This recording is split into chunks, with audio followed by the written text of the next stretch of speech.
daughter didn't tell me we were going viral. The internet told me first. It started with a link in a group chat, a blue bubble from a coworker that said, "Is this your daughter?" and a TikTok URL. I was standing in our kitchen, halfway through loading the dishwasher, when I tapped it. The video opened to my girl's face. 17. Brown hair and a messy bun. My eyes, her father's jaw. The caption read, "Telling the truth about my perfect family. Trigger warning. Yelling. Emotional abuse." Music played softly under her voice. She looked straight into the camera and said, "My parents are going to hate me for this, but someone needs to hear it."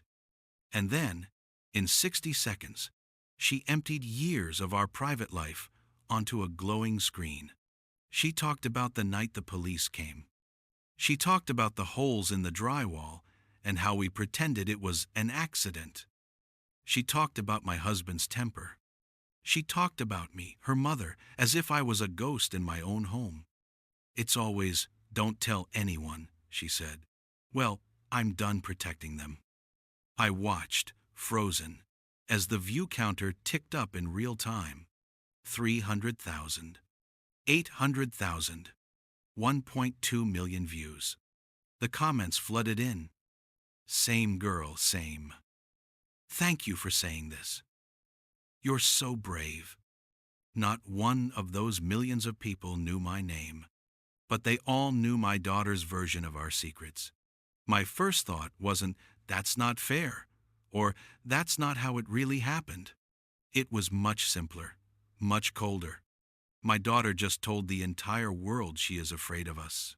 And the worst part was, I didn't know if she was wrong. By the time I finished watching the video, my hands were shaking so badly I nearly dropped the phone. "Julia?" My husband called from the living room. "You seeing this game? The ref is blind." I stared at the screen, at the words under my daughter's username. 110.3M views, 210K likes, 4K comments. A notification popped up at the top. At Maya Speaks just posted a new video. I clicked her profile on instinct. There she was, my daughter, in that little circle at the top of the page, smiling in a selfie I didn't remember her taking. Under her name, 18 soon, overthinker, healing the inner child they ignored. Ignored. I swallowed. Her page was full of short clips, tiny windows into a version of our life I didn't recognize. Point of view. Your dad apologizes with gifts, but never with words. Things I wish my mom had said instead of, "It's not that bad." Stop telling kids to respect their parents when their parents won't respect them. The video about us, the one with the perfect family caption, was pinned at the top. My thumb hovered over the comments section. I knew I shouldn't look. I looked anyway. I thought my family was the only one like this. "Please don't stop talking. You're helping so many of us." If your parents see this, they're gonna flip OMG. Sending love from Canada, same story. Somewhere between same story and "You're so brave," my stomach turned. Because here, in this tiny vertical rectangle, my daughter wasn't just our daughter. She was content. She was a character in a narrative millions of people could scroll through, judge, relate to, and forget. "Jules?" Tom's voice came again, closer this time. "You gonna ignore me all night or what?" I locked the phone so quickly my thumb hurt. "Just a second," I called, forcing my voice steady. "Loading the dishwasher." He appeared in the doorway. "You've been standing in the same spot for 10 minutes. "I'm thinking," I said. He frowned. "About what?" I opened my mouth, but the words tangled in my throat. About the fact that our daughter told the internet you punched a hole in the wall next to her head when she was 12. About the fact that she said I just stood there and did nothing. "Nothing," I lied. "Work." He snorted. "Don't start that again. It's Saturday. You're off. Come watch the game." He disappeared back into the living room. I unlocked my phone again and replayed the video, volume low. There she was, sitting on her bed, fairy lights behind her, talking in that calm, clipped tone she used when she didn't want her voice to shake. "When I was 12, she said to the camera, my dad punched a hole in the wall next to my head because I spilled juice on his paperwork. The neighbor called the cops because she heard the yelling. When they came, my mom smiled and said everything was fine. I stood there and nodded.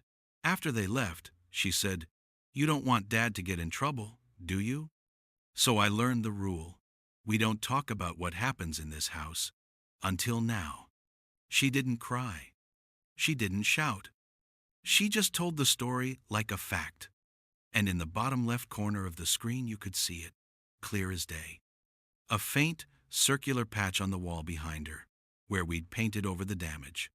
Proof. My chest tightened. I had said those words. "You don't want Dad to get in trouble, do you?" I'd told myself I was protecting our family. Watching this, I realized I'd been protecting the wrong person. The night of the hole, I was making spaghetti.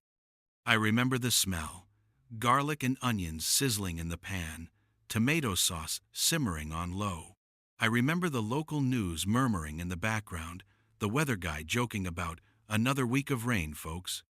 I remember being tired in a way that had sunk into my bones. I was working full-time as a nurse then, pulling double shifts because Tom's hours at the warehouse had been cut. Mia had just started middle school. Eli, our son, was 6 and always sticky with something peanut butter, markers, juice. "Can I have some?" he'd asked, sticking a finger into the sauce. "Not yet," I'd said. "It's hot. Wait for dinner." Mia was at the table, hunched over homework. She chewed on her pencil in that absent way that always made me nervous she'd bite the metal off. "Stop that. You'll hurt your teeth," I'd said. She'd rolled her eyes but stopped. Tom came in from the garage, smelling like oil and sweat. "You're cooking," he said, sounding relieved. "Thank God. Today was hell." "Long day?" I asked. He opened the fridge. "You have no idea. New manager's an idiot. Where's my paperwork? I left it on the counter this morning." "The brown folder?" I nodded toward the far end of the counter. "Over there." He closed the fridge, beer in hand, and walked over. Then he stopped. "Julia," he said, voice shifting, "tell me this is not juice." I turned. A dark, spreading stain soaked through the left edge of the folder. Next to it, a tipped-over glass of orange juice dripping slowly onto the tile. "Mia," I started, already aware of the answer. "I didn't see it," she said quickly. I was reaching for my book and—" "That's my overtime paperwork," Tom snapped. "Do you know how long it took me to get those forms signed?" "I'm sorry," she said. "It was an accident." "Sorry doesn't fix this," he said louder. "Julia, why do you leave my things where the kids can destroy them?" My chest tightened. "I didn't leave it there. You did. And it was an accident. We'll call your supervisor, explain." "Oh, sure," he barked. "Let me just call him up and say, 'Hey, my 12-year-old ruined the only copy of my overtime request. Can I get another one before Friday? That'll go over great.'" Eli wandered in, sensed the tension, and froze. Mia pushed her chair back. "I said I'm sorry," she repeated, voice shaking now. Tom rounded on her. "You're always sorry, but you never pay attention. You just float around like the princess of this house, and everyone else cleans up the mess." I stepped between them, wiping my hands on a towel. "Tom, come on. She's a kid. These things happen." "Because you never make them careful," he shot back. "You want to coddle them, then you deal with the consequences." His face was red, his eyes too bright. I saw the shift and felt that cold, familiar dread. "Tom," I said, lowering my voice. "Breathe. Go outside for a minute." "I am calm," he snapped, which was never true when he said it. Mia stood her ground. chin tilted up in that stubborn way that always reminded me of my younger self. "It's just paper," she muttered. "You didn't have to leave it next to a drink." Silence. For a moment, time hung. There, me in the middle, Tom on one side, Mia on the other, Eli inching backward toward the hallway like a scared animal. Then Tom's hand balled into a fist. He swung it at the wall next to Mia's head. The sound of drywall cracking is sickening.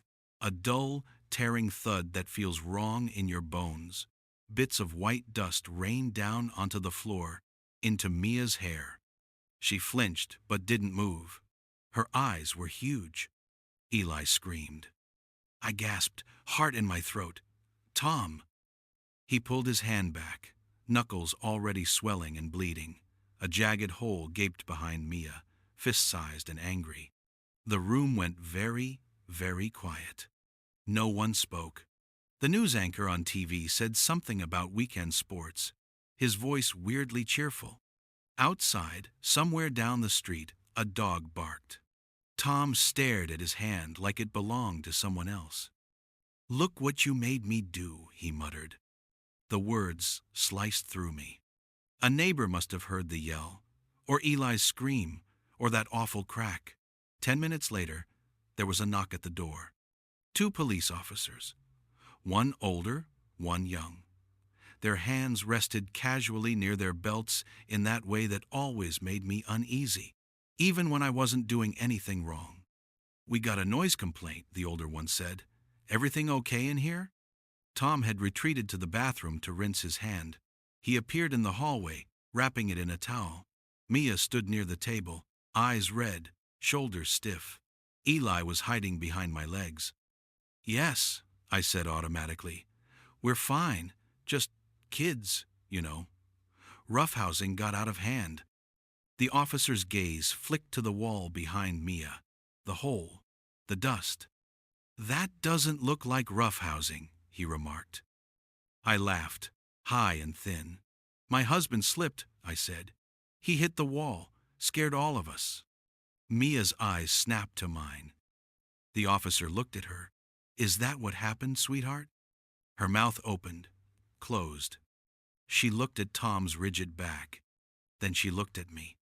I forced my smile wider, begging, "Please, please don't say anything. Please don't make this worse." After a long second, she nodded. "Yeah," she whispered. "He slipped." The officers left with a warning to keep it down. When the door clicked shut, the tension snapped. Tom swore under his breath. "Great. Now the whole block thinks we're some kind of domestic violence case." I started to say, "We kind of are right now," but the words died in my throat. Mia was still by the table, fists clenched. "Don't ever do that again," she said quietly. Tom looked offended. "I didn't hit you." "You almost did," she shot back. His jaw tightened. "Almost doesn't count. And don't you dare talk to me like that in my house." He stalked off down the hall. I turned to Mia, reaching for her. "Honey." She flinched away. "You lied," she said, "to the cops." "I was protecting your father," I said. "Do you want him to go to jail? Lose his job? Lose the house?" Her chin trembled. "I wanted you to protect me." The words landed like a slap. I swallowed hard. "You know he didn't mean." "Don't," she cut in. "Don't tell me it's not that bad. There's a hole in the wall." I looked at the broken plaster, at the dust in her hair, at the fear hiding behind her anger. And I said the worst thing I could have said. "You don't want Dad to get in trouble, do you?" Her eyes filled with tears. She shook her head slowly. "Okay," she whispered. "I get it. We protect him. We don't talk." She went to her room and closed the door. We patched the wall the next weekend. Tom did most of it, cursing under his breath. I helped sand it down and paint over the patch. We never talked about it again, until, many years later, she talked about it to the whole world.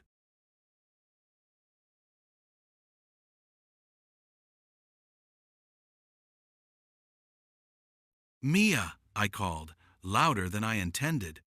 She was in her room, door closed, which had become her default position since turning 16. Music thumped softly through the wall. "What?" she shouted back. "Can you come here, please?" A beat. Then the door opened and she appeared in the hallway, phone in hand, earbuds in. "What?" she repeated, eyes flicking from me to the dishwasher to the TV. I held up my phone. Her face stared back at her from the paused tick-tock. "We need to talk," I said. Her expression changed in an instant. A flash of panic, then defiance settled over her features like armor. "You saw it," she said. "Yes, I saw it." My voice shook. "Over 1 million other people have seen it too." She shrugged one shoulder. "That's kind of the point." "The point?" The word tasted sour. "The point is to humiliate us? To air our private business to strangers?" Her jaw tightened. Our private business was hurting me. Keeping it secret was hurting me. Talking about it is helping people. "Helping people?" I repeated. "Mia, you accused your father of abuse. You made me sound like I stood there and cheered him on. Do you have any idea what you've done?" "Yes," she said. "For once, I do." Tom's voice drifted from the living room. "What's going on in there?" "Turn off the game and get in here," I shouted back. "Now." He appeared a moment later, remote still in hand. "What's with the tone?" I shoved the phone toward him. "Watch." He frowned but hit play. We stood there in a lopsided triangle, husband, wife, daughter, as present-day Mia told past Mia's story to millions of strangers. Tom's face drained of color at the part where she described the hole.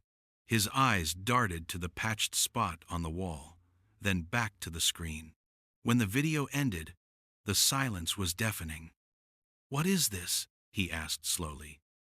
"A TikTok," Mia said. "Obviously." "I know it's a TikTok," he snapped. "Why would you post this?" "Because it's true," she said. "Not like that," he protested. "You make it sound like I beat you." "You scared me," she said. "For years, that matters." He looked at me, incredulous. "Are you going to let her talk to me like that?" I took a breath that didn't feel like it reached my lungs. "I think," I said carefully, "we should listen to what she's trying to say." Mia blinked, surprised. Tom stared at me like I'd grown a second head. "Are you serious? She just called me an abuser in public. You're on her side?" "I didn't call you an abuser," Mia cut in, voice low. "I said what happened. People can decide for themselves what to call it." "Oh, fantastic," Tom said. "Let the internet decide if I'm a monster." Mia's eyes filled instantly. "I decided that years ago," she whispered. My heart lurched. "Mia." "I was 12, she said. "You punched a wall an inch from my head. The cops came. Mom lied for you. You never apologized. We painted over it and pretended everything was normal." She swallowed. "I've had nightmares about that night for 5 years. You know what you said when I told you that?" Tom's mouth opened, then closed. "You said I was being dramatic," she said. "That I needed to toughen up. So yeah, I went where people actually listen." "Strangers," he shot back. "Parasites. People who don't know us." "I know us," she said. And I've never been allowed to say how any of it felt. Every time I tried, Mom said, "It's not that bad," or "He's under stress," or "Don't tell anyone. I'm done keeping your secrets." He turned to me. "Julia?" I had never seen him look so cornered, not even that night, when the officer's eyes had lingered on the hole. "I'm not okay with this being on the internet," I said slowly. "It's our family, our names, our faces, and she's still a minor. It's dangerous." Mia scoffed. "Oh, now we care about danger." "There are predators out there," I insisted. People who will say horrible things to you, use your pain against you. She locked eyes with me. I've been living with people who used my silence against me. The words hit like a punch. Tom's face hardened. Enough, he said. Take it down. No, she replied. His voice dropped. I'm not asking. And I'm not a child, she shot back. I'm 17. In 5 months, I'll be 18. This is my life, my story. You don't get to control it anymore. Tom took a step toward her. I pay for this house. I pay for that phone. You will take that video down, or what? She said, lifting her chin. You'll put another hole in the wall? The look on his face hurt.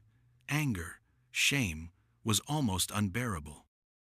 I never hit you, he said quietly. But you hurt me, she said. Her voice cracked on the last word. For a heartbeat, I thought he would finally say it. I'm sorry. The apology hovered in the air between us, invisible but heavy. Then he shook his head. This is ridiculous, he muttered. This whole generation is soft. You don't know what real abuse is. I had a belt across my back growing up, and you don't see me crying on the internet about it. Mia's shoulders slumped in a way that looked more like defeat than anger. Exactly, she said softly. And maybe you should have. She turned and walked back to her room. The door closed with a soft click. Tom stared after her, breathing hard. This is your fault, he said without looking at me. My fault? I repeated, stunned. You and your let's talk about feelings and that therapist you sent her to, he said, filling her head with this trauma nonsense. If you hadn't. I sent her to therapy because she was waking up screaming 3 times a week, I snapped. Because she flinched every time you raised your voice. That wasn't TikTok's fault. That was ours. Our. The word hung between us. He shook his head. I'm not the villain here, he said. Then why? I asked quietly. Does our daughter need millions of strangers to tell her she's not crazy? He didn't answer. He picked up the remote, turned the game back on, and turned the volume up too loud. From down the hall, faint under the roar of the crowd, I heard our daughter crying. And for the first time, I didn't go to her door with another, "It's not that bad." I went to our bedroom instead and shut the door on both of them. The next morning, the video had 2 million views. The number didn't even feel real anymore. It might as well have been Monopoly money. What felt real were the consequences. My sister texted, "Is everything okay with Mia?" Someone at work sent me a TikTok. My mother called and left a voicemail. "Julia, what is this I'm seeing on the internet? You need to take that girl's phone away." At the hospital, 2 coworkers avoided eye contact. One cornered me in the break room. "If you ever want to talk," she said, not meeting my eyes, about home stuff, I'm here." I wanted to sink into the floor. At home, Tom stopped speaking to Mia entirely. She stopped coming out of her room except to grab food when she thought we were asleep. The house became a museum of closed doors and loud silences. I started reading the comments more often than was healthy. "Your mom is worse than your dad. TBH, at least he shows his anger. She hides behind lies." The way she said, "You don't want dad to get in trouble," that line just broke me. Parents like this care more about image than their kids. That last one stung the most because it felt the closest to true. I had always been proud of our image. 2 kids, nice house in a safe neighborhood, stable jobs, church on Easter, Christmas photos and matching sweaters. People called us such a good family. They didn't see the way my stomach dropped when Tom's car pulled into the driveway on a bad day. They didn't see Mia's eyes go flat when I said, "He's just tired, don't provoke him." They didn't see Eli shrink into himself when voices rose. The internet saw something else. Patterns that were too close to their own lives. One night, I was scrolling through the comments again when a different kind of message caught my eye. It wasn't on the main video, but on a newer one. A quiet clip where Mia sat with no makeup, eyes puffy, and said, "A lot of people are asking if my parents have seen these videos. The answer is yes." Under that, a comment from a user named @HealingAfter, from an older daughter who did the same thing. "I know you're hurting.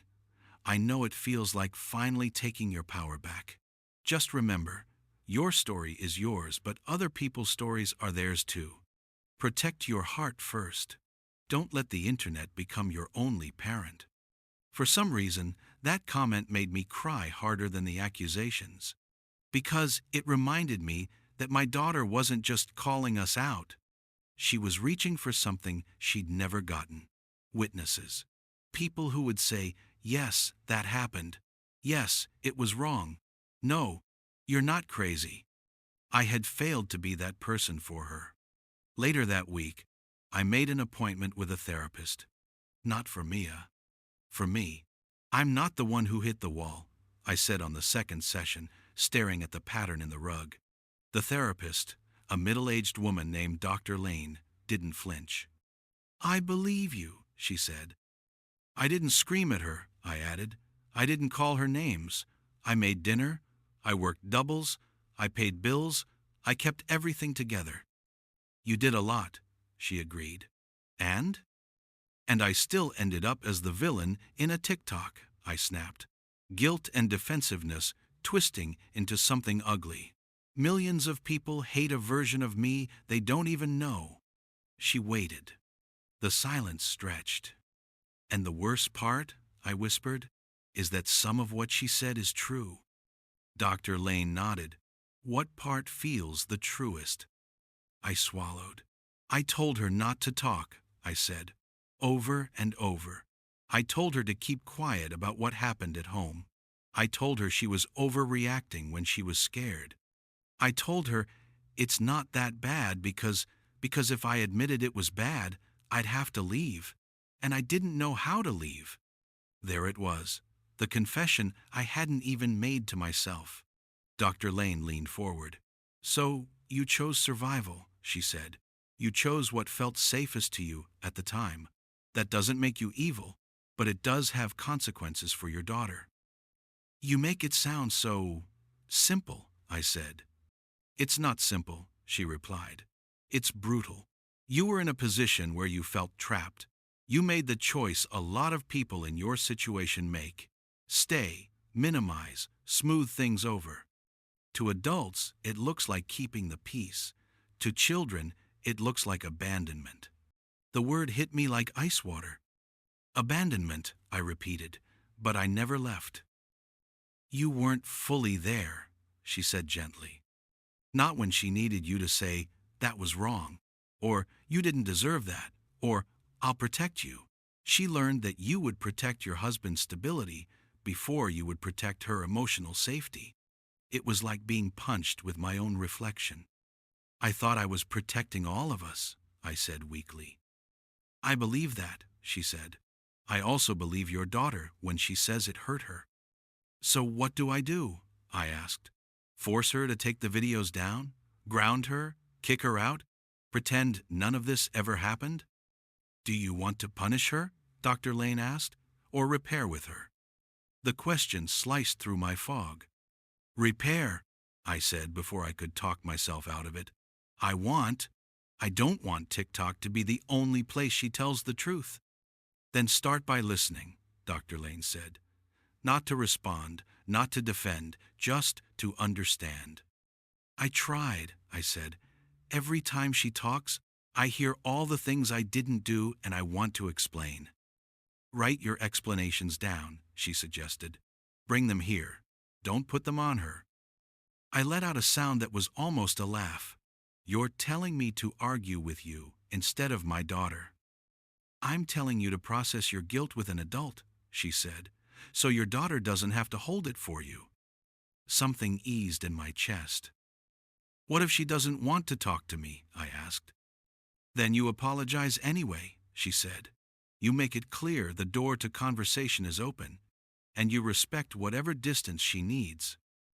Even if that means the internet gets more of her than I do, I whispered. For now, she said, the internet feels safer than you. That's hard to hear, but it doesn't have to stay that way forever. When I got home that night, the house was quiet. Tom was in the bedroom, scrolling on his phone. Eli was at a friend's.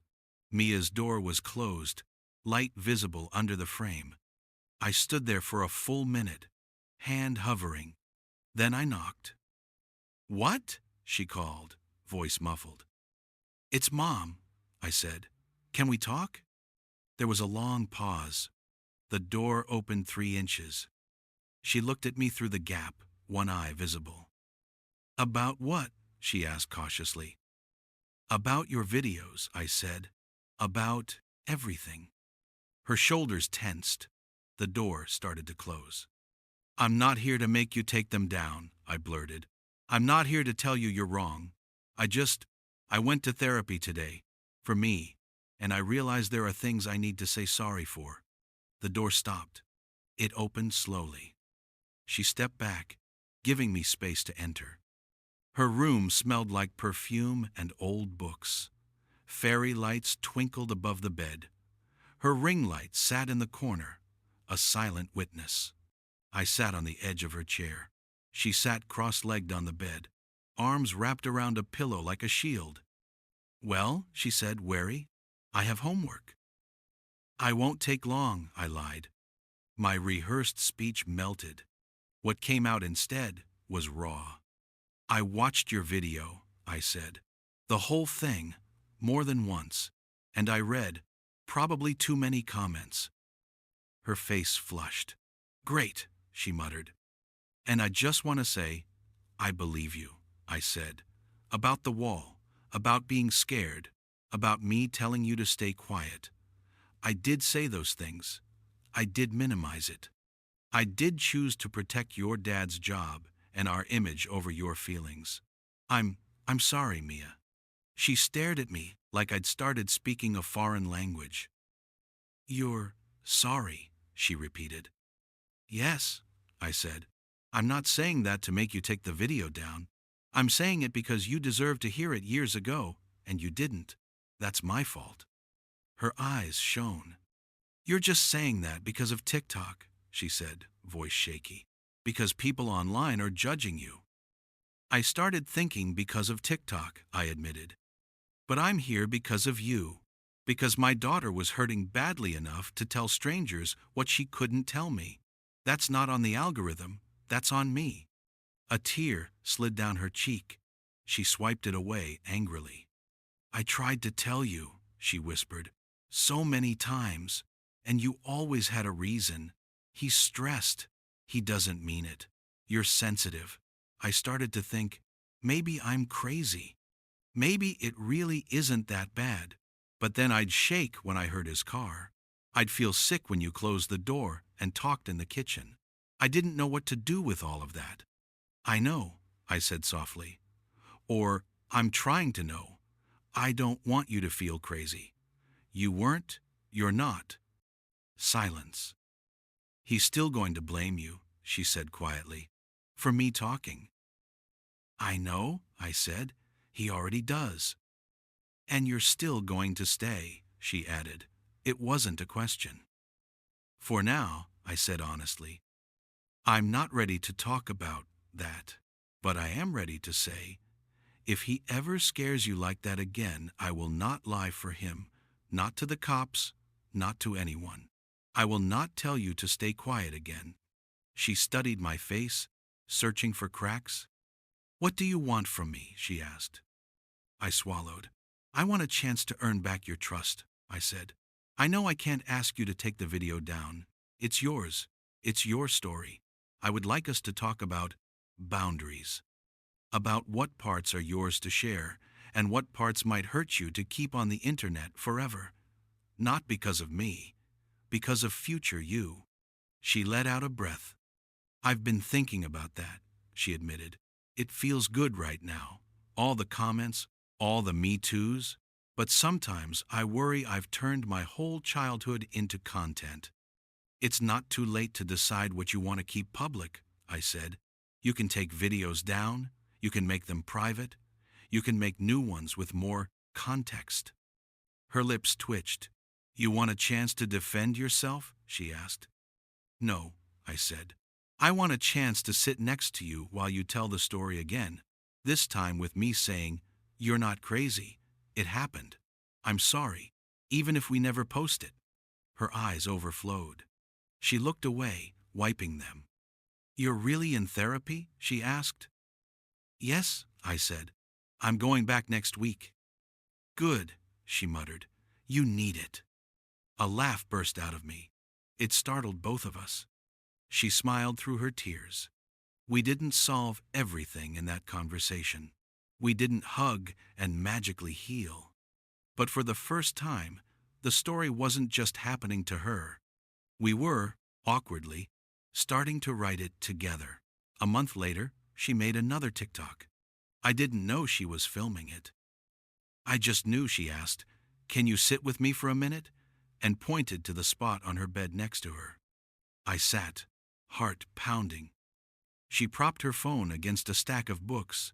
The ring light hummed to life, bathing us in soft, white glow. Ready? She asked. No, I said, but go ahead. She hit record. Hi, she said to the camera. Some of you have seen my last video about growing up in a house that looked perfect from the outside, but wasn't. This is my mom. I resisted the urge to wave. I just sat there, hands clasped. A lot of you asked if my parents know about these videos, she continued. They do. It was not fun. She glanced at me. I huffed a small, self-conscious laugh. But I wanted to make this, she said, not to backtrack or to say I made it up. I didn't. What I said was true. My dad did punch a hole in the wall. The cops did come. My mom did lie for him. That happened. It hurt me. A lot. I nodded. And, she said slowly, since then, my mom has started going to therapy. She actually apologized. Not for me putting it on TikTok, that's on me. She apologized for what happened and for how she handled it. And she asked if we could talk about what I share here. She looked at me again. Do you want to say anything? She asked. I stared into the tiny black circle of the camera lens. Somewhere, out there, millions of people sat behind their own screens, waiting for me to perform motherhood. I don't think I have the right to ask the internet to like me, I said, or to forgive me. But I do want to say, I believe my daughter. I minimized things I should have taken seriously. I told her to be quiet when I should have spoken up. That's on me. If you're a parent watching this and feeling defensive, I get it. I felt that too. I still do. But your kid's fear is not an attack on you. It's information. Listen to it sooner than I did. Mia's hand brushed my arm. A tiny, almost accidental gesture. We ended the video there. Later, she told me she wasn't sure if she wanted to post it. It feels vulnerable, she said, making a face. It is, I agreed. What if people call it fake? She asked. Like, oh, now the mom's trying to save face. I shrugged. Some will, I said. Some always will. But remember what that commenter said. Your story is yours, mine is mine. We don't have to convince everyone. We just have to be honest with ourselves. In the end, she posted it with the caption, Healing is messy. This is part of mine. It didn't go as viral as the first one. That was okay. The real work wasn't in the views. It was in the daily, unglamorous choices. Tom finally agreed to couples counseling after an ugly argument where Mia threatened to move out the day she turned 18. He didn't become a different person overnight. He still bristled at the word therapy. He still thought TikTok was rotting our kids' brains. But he apologized haltingly, inadequately for the wall and a few other incidents. It wasn't enough.